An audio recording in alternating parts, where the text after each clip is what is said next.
Welcome to episode 40 of Andromeda. Big battle and large invasion this turn. Ermor is on his way to Helheim's capital with everything he's got, and now he's taking a stop in Bitra. This is all the province defense that's on Bitra. Helheim isn't patrolling with anything. He's just letting this get wiped out by Ermor's death ball, which doesn't take very long at all. And conversely, Helheim is actually knocking the PD off of Ermor's capital right now, which Ermor has a lot of province defense here. Good province defense too. There's a Stadi back here, Rararai, Leves, and a census, but Helheim has come in with the big guns now. He's brought in a bunch of thugs, a bunch of Hellhirdings, and oof, right back to the priest, and the Centurion got messed up almost right away. Wow, they're cleaning it all up too before it looks like maybe just two guys got off the field. Doesn't matter anyway, there's province defense. The PD did manage to kill a Hellcarl, so I mean, at least they got away with something, and a Hellhirding. And Mudwood is just a Vanyar raiding some province defense. Now, Ermor has breached the fortification at Bitra immediately, but he's not storming it this turn. Instead, he's continuing right on to Helheim. Now, depending on Helheim's action, storming Bitra could actually potentially damage Helheim more than moving on to Helheim's capital, though it is less symbolic. But it's all going to come down to what Helheim is moving to this province, where he's moving it from, if he's going to attempt to break the siege or not, just things like that. But Ermor is instead moving right on to Helheim, so we'll either see Helheim anticipate this and patrol on his capital. Maybe he'll just let Ermor move on to it like he did with Bitra, or Helheim's going to sally out and those two armies are going to collide. Ermor did get a bunch of gold this turn, but I think this is just to upkeep his army, as his upkeep is larger than his income right now. And this message from Rolia, this is something that Rolia sent out to everyone, and this is a nice, for the most part, polite departure message. You can read it if you like. It takes a little jab at Atlantis though down here, as Atlantis did lose a couple of Basalt Kings when raiding him. We'll find out exactly what's going to happen here when we get to Helheim's turn. Things are peaceful in the lands of Calum. He's getting 3 gold from Rolia instead of Ermor, who's getting 4.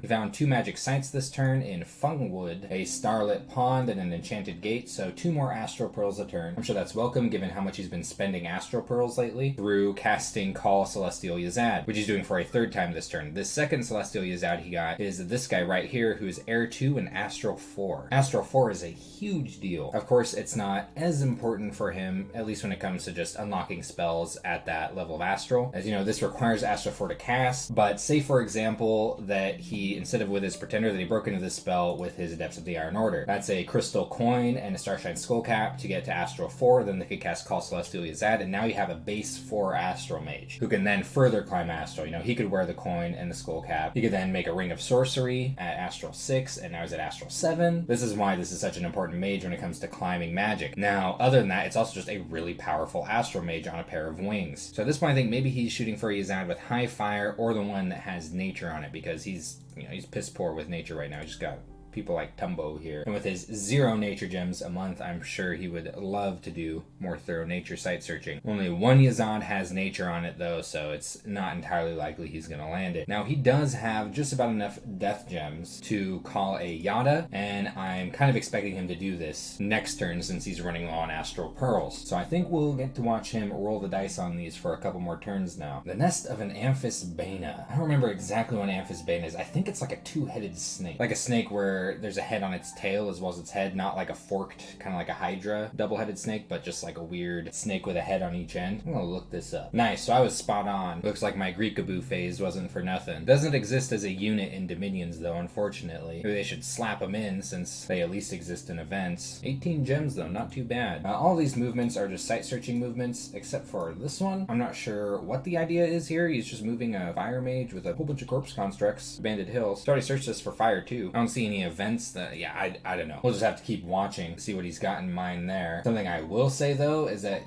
presuming he's paying attention, if he's now seeing this happening down here, he's really got to start acting to get some of this land, as this is a surefire sign here that Russ is in a very vulnerable position, and if he's being invaded on 2 sides from the game's giants, and Calum doesn't scoop anything up during that, then what's going to happen is Calum is going to be small between 2 enormous players. Well, kind of 3 actually. especially. I forget about Atlantis sometimes because it's underwater and there's a weird divide between most underwater and land nations. But yeah, Caleb's right in the middle of all of this. Really important opportunity when Helheim's busy and Hinnom is busy to take as much of this land as possible. Even stuff that Hinnom and Helheim is currently occupying, he could probably get away with taking most of the stuff from Falgoth to maybe Ultima Tifia, especially if he's sending messages to Helheim and Hinnom in the process, like, yeah, you know, I lost these provinces when fighting with Russ earlier, been trying to get him back, blah blah blah, here's some gems. It's just something to consider, because if Caleb isn't a decent size as this game gets later and later on, he's not going to be able to stand a chance against people who are more than twice his size. There's a whole lot going on with Helheim. He just reached Alteration 6. I think his main goal here is to get up to Alteration 7, but he does get a few tools at Alteration 6. Well, he just barely got Alt 6 this turn. Probably intentional. I don't imagine he'll be using Ironbane at the moment, but this is a spell that you could use with things like Undead. Is a really good thing to use this spell alongside of, especially if you have Alteration 7 up, where you can give them natural protection and Fog Warriors and things like that. If you're crumbling your opponent's armor and all you have is just a bunch of undead units where they either don't have armor, say Corpse Constructs, or you just don't care about their armor, Ironbane could be pretty nice. Petrify is an AoE 1 kill spell, though kind of a weird kill spell because they also get a little bit hard to kill while they're turned to stone, and they won't necessarily die if they pass an MR check. Also takes a fairly powerful Earth Mage to cast it, but Helheim does have powerful Earth Mages in the form of his dwarves. Battle Fortune is nice if he decides to involve his sages, especially because he is using lots of elite units. Like, this would be good on his Hell Heardings. So in Area of Effect 5, it just gives units luck. Soul Vortex is really nice. Really powerful spell for thugs and SCs in the Death Path, though they've got to be at least Death 2 to cast, and it's going to be pretty expensive and fatigue to cast at Death 2. This gives a unit a sort of aura around them that when they are in the presence of other units, friendly or enemy, they're going to suck up those units' fatigue and HP and add it to themselves, which is what makes it so important for thugs and especially super combatants, because SCs usually have to maintain their fatigue for a very large amount of turns, and that's where you need a spell like Soul Vortex. And Darkness is huge. It's probably the biggest thing he's getting at Alteration 6, given that I think just about literally everything he's using right now is either undead or sacred, so everything he has Spirit Sight, which means Darkness doesn't do anything to his units. Anything that doesn't have any kind of Dark Vision or Spirit Sight is going to be affected significantly by Darkness. And even things that do have some Dark Vision, like Dark Vision 50, are still going to be affected by Darkness. There's a good chance that we might see this spell being cast, so I think there's a good chance that we might be seeing Darkness used in a battle against Urmor. I do think Urmor's Bless also comes with Spirit Sight, but Urmor's using a lot more than just Sacred and Undead units, unlike Helheim. Now, Helheim has conducted a large-scale raid into Russ's territory. We'll check out some of the more interesting battles. These are just Van Jarls raiding against nothing but province defense. This one here, though, is some of his Ictiids coming up against PD. Now, I know I've said this a few times before, I do think it's important to have every third Ictiid when you're recruiting to be a net thrower, just type enemy units. As you can see, these are just not very good units by themselves, and they got routed, well, to be fair, at the same time as the province defense, by a bunch of heavy infantry and cavalry. So this Rustian chieftain is still chasing him off bravely. He knows what's up. So that didn't work. I think this probably would have worked if a third of his Ictiids had nets. Here's another raid that isn't only composed of a Van Jarl. Helheim's coming in with a Mound King, leading, I think this is 48 Long Dead Horsemen. Ooh, what happened to this guy? But Russ happened to move here with a bunch of Chud Skin Shifters and a few Bears. Now, Long Dead Horsemen aren't bad, but they're not Chud Skin Shifter not bad. Russ got Wooden Warriors off on a decent number of his Chud Skin Shifters, so they're even tougher than normal. Let's see, yeah, these Long Dead Horsemen are just evaporating on the Chud Skin Shifters. They are killing some of these Great Bears, though. Funnily enough, his Mage is sitting here making a lot of these Chud Skin Shifters even bigger. Size 3. Looks kind of funny, but yeah, they no stand chance. Mound King's running away. Looks like he's gonna get away, but all of the Long Dead Horsemen are wiped out. Yep, lost 43 of them. The Mound King retreated successfully, so he at least still has that commander. Russ, conversely, only lost 4 Great Bears. And we'll go ahead and just watch one Van Jarl battle, since there's so many. See what this one's doing. Doing Air Shield, Mist Form, Blessing, Holy Avenger, and now he's engaging with Heavy Cav, which aren't a problem for him. His glamour isn't even being popped, and now he's gonna chase off the PD, maybe even kill them all before any of them get away. Oh, he's gonna make it.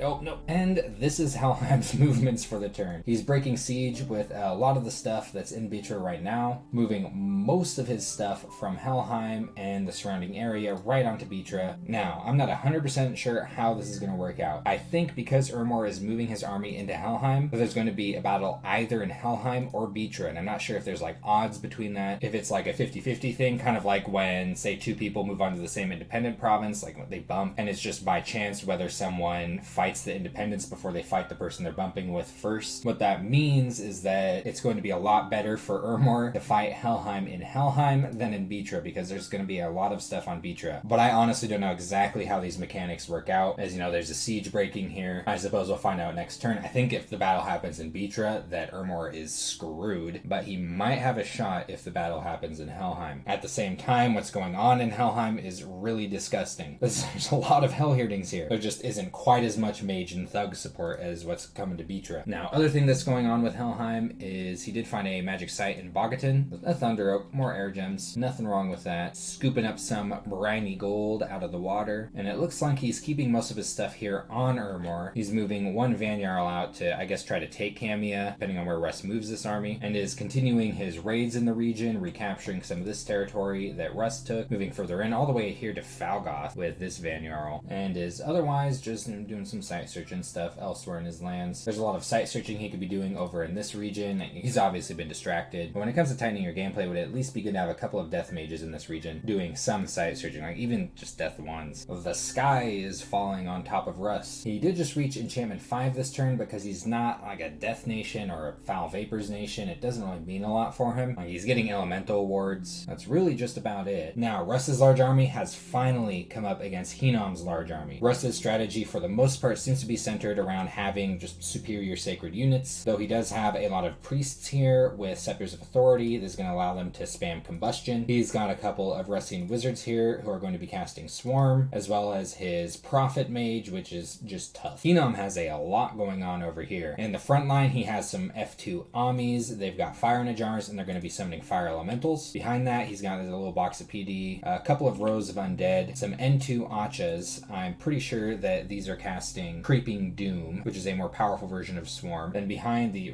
really big line of undead, he has a really long line of Dawn Guard. Mixed in are some Astral Ami who are going to form a small communion with this Crystal Sorceress, who's going to be casting Fog Warriors. Narek right here. Narek, the Adept of Pyrophlegeton. I'm not sure what this word is. It just sounds generally fiery, like Pyro, Phlegeton, Phlogiston. Well, he's going to be spamming Flame Ward. And then he's got some Earth Random Amis back here. These are going to be generally buffing his units. Legions of Steel, Strength of Giants, things like that. Somewhere in here he's going to be casting Flaming Arrows. Basically what we're looking at here is high magic research, or relatively high magic research for this stage in the game, versus powerful sacreds. So let's see what comes out on top at this stage in the game. We're going to be seeing a lot of bugs coming out from both sides in a second here. Yep. Here comes the Creeping Doom casting. And what these bugs are going to do is they're going to fly back here and just tie up all of Russ's armies. This is Swarm in comparison. You can see Swarm is a lot smaller than Creeping Doom. Fog Warriors went off, Flaming Arrows went off. So now all of Hinnom's units are mistformed, making them very powerful. Even the Fire Elementals are mistformed, which is just disgusting. Now, most of these Fire Elementals seem to be locked up behind Hinnom's units, so they're probably doing more damage to him than they are to Russ at the moment, though this one's up here messing with bears. Russ is there's a lot less bears here than there were a little bit ago. With the way Hinnom has his army position and all these bugs, what's kind of happening is the Dawn Guard are coming around the Long Dead and the Creeping Doom and getting on the flanks, which I think is a good thing. It's better that these skeletons and more disposable units are in the center taking most of the damage. But yeah, this is all that's left of Russ. It's all trying to rout now. There's a decent chance some of his priests and mages are going to get away, but it looks like Russ has losing, I think, all of his sacred units.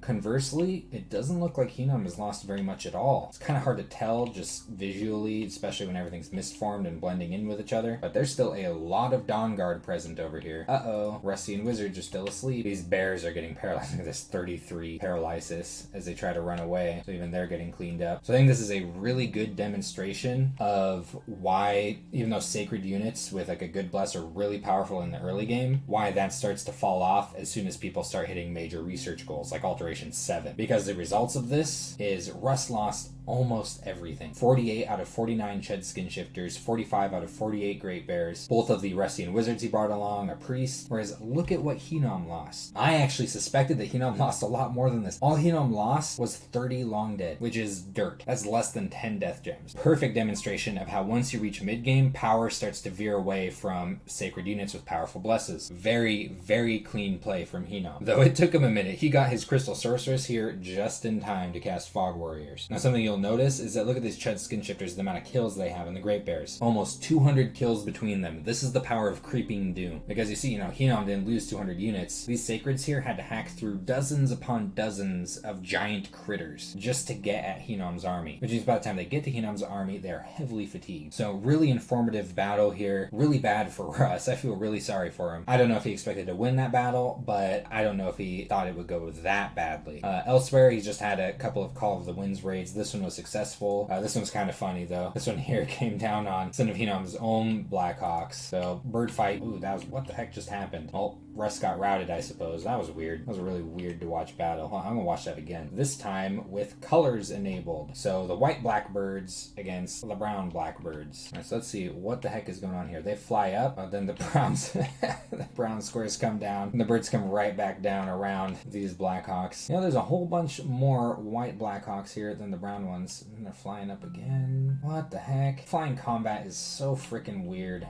in this game. I get that it's kind of limited what you could do with it. Like if it was more realistic, something like a Kalian archer could just flap its wings in the air and just shoot arrows all day from 50 feet or more above enemy lines and just pew pew. But instead they got to be on the ground to do anything. Oh well, the end result here is that Russ didn't take this province. I guess Hinnom just had cooler Blackhawks, or maybe just moral support from this Avite commander. Well, you'd think the Blackhawks would be more energized by having a Great Hawk around. And I imagine now that Russ lost an enormous battle, his biggest battle of the game so far, at the same time is just getting massively raided by Helheim, and he is probably panicking. Now this checks out, as we know from when he was at war with Hinnom and Kalem, when he has a small army elsewhere and he gets attacked by someone, he just keeps moving it around deeper in their territory and just causing trouble instead of, say, moving it back to consolidate with whatever forces he has left. But yeah, at this point, I don't see how Russ is going to get out of this without luck and diplomacy, especially from Hinnom, because Hinnom has invested a lot into this army, and I don't think this army is going away until it gets something nice. He's forging a sort of swiftness with his pretender. Here's his research goals here. Alright, I think this right here, the fact that he was originally going to be researching Alteration 6, and now he's just getting Thaumaturgy 1, 2, some evocation, some more realistic goals in a short period of time. I think Russ is expecting to lose at this point, and I wouldn't blame him, but that's what that says to me, that he's changed his research goals into more short-term thing. I think he's expecting to lose, and he's just trying to do as much damage as possible at this point. It does go to show you how quickly fortunes can turn. This is just basically one turn where Russ went from, kind of strong to basically doomed.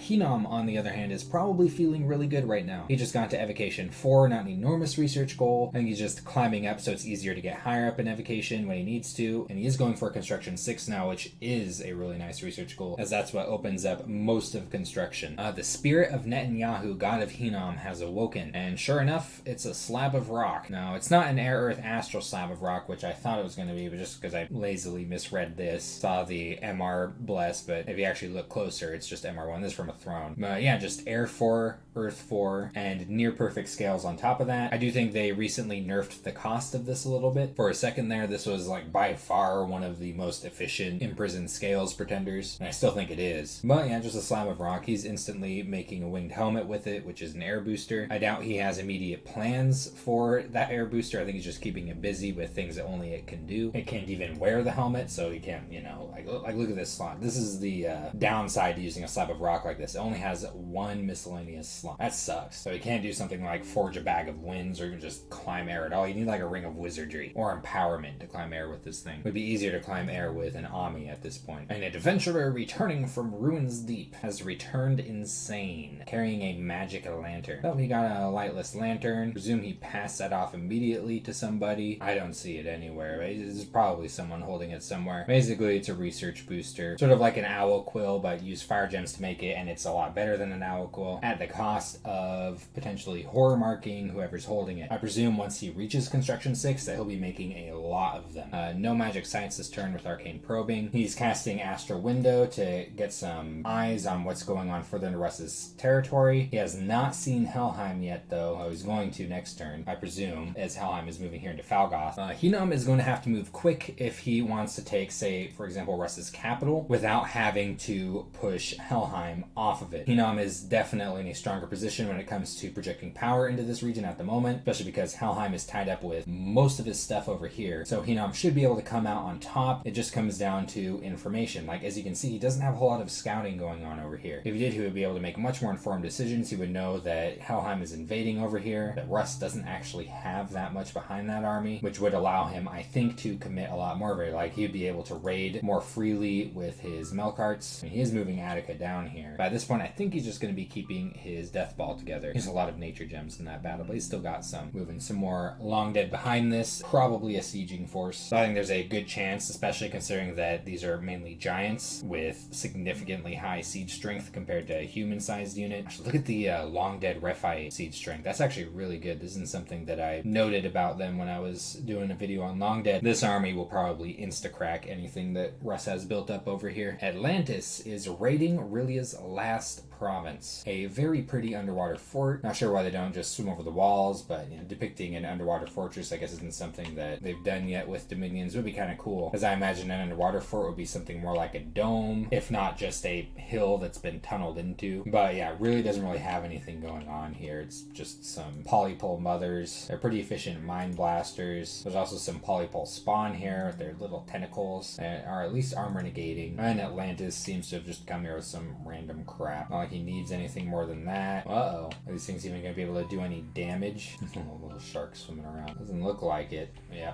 that thing got burst apart into pieces. When these things are killed, they stun everyone in some kind of death stun explosion. Kind of neat, but it doesn't help much if you don't have a big field of them. Looks like in the end here it's going to be sharks versus polypole mother. And it didn't even take out any of the sharks, just stunned them. Imagine all these sharks going belly up and floating after chomping into that thing. Nope, that's the end of Rillia. I'll talk a little bit about that in Rillia's quote-unquote turn. Some Triton scouts have been caught and interrogated. They seem to have been preparing for a large-scale attack. I guess these are underwater barbarians, so to speak. Though I tend to think of Shark Tribe as being like underwater barbarians, just because they tend to be fairly deadly to a lot of expansion parties, kind of like barbarians. The lair of a sea serpent has been found, so I guess it's kind of like an underwater troll. As just like trolls tend to do, the sea serpent did get away. Some gold, magic gems, no magic items though. And now Atlantis is free to do whatever he wants anywhere in the water, claiming the throne here at Antediluvium. What he wants to do looks to be some kind of invasion somewhere, because he's forming up a big army here. Now, he's already done that over at Whirlwind Waters, and he hasn't done anything with this yet. So who knows, he might just sit here with this army for a while. Or maybe we're actually going to see Atlantis act here against a land nation in a minute. Would be pretty interesting. I suppose we'll be finding out in the next turn. He's getting some dominion over here now that he's got this throne. That's nice. These thrones are going to be really important for him because he's not building any temples at all. He hasn't built a single temple this game. He only has the temple on his capital, Atlantis, asking him, where is Ariel? What the heck? I don't know if this has to do with some RP message they had going back and forth, if he's just referencing Disney movies, but maybe that's Ariel right there. The single blood slave that Rillia's held on to even while he has no territory left. So we're not going to be seeing Rillia's flag anymore in this game. I guess I'll talk for a minute about what I think Rillia could have done differently to maybe how this game have gone differently for him. The first thing and the most obvious thing I think is death scales. He took death scales without much of a plan for it and sacrificed his scales a lot in general for a fairly large bless that he did not really use. Like a big rainbow bless, but he didn't do anything with it. So right away he really struggled to, form large armies, gets lots of mages, things like that would have been useful for him in his first war with Atlantis. I think really the biggest mistake that Rillia made came down to just his pretender design. I think he could have done a lot better with a decent amount of income to recruit lots of mages, get a decent amount of units going, and overrun Atlantis while Atlantis isn't expecting it. Some other things is, he did waste some of his units at a kind of an inopportune time against Hinnom. Like I think most of his units at that point. And when he did go to war with Atlantis, I don't think he was active enough or really prepared enough with raiding parties. What I think would have devastated Atlantis is if really had a ton of small raiding parties moving through his territory. I don't know if that that would have made him win at that point, but instead what he was doing was recruiting a lot of just single commanders, which was cool, but it wasn't very strong. Now, I think this is really his first multiplayer game, so of course he's going to make some mistakes, that's fine. I'm just commenting on some of the bigger things I think that resulted in really having no territory left here. And I'm not an EA Aurelia expert. I don't know what like a good pretender design for EA Aurelia looks like, but I have a pretty strong feeling that it's not Rainbow Blessed Death Scales. So this has been turn 41 of Andromeda. Aurelia is gone. Things are not looking good at all for Russ. Honestly, things aren't looking good for Caleb. He's going to have to get proactive pretty quick if he's going to remain relevant at all in this game. Really rapidly, this game is starting to look into a power triangle between Hinnom, and Atlantis. And we will see how things start to settle out in the next episode.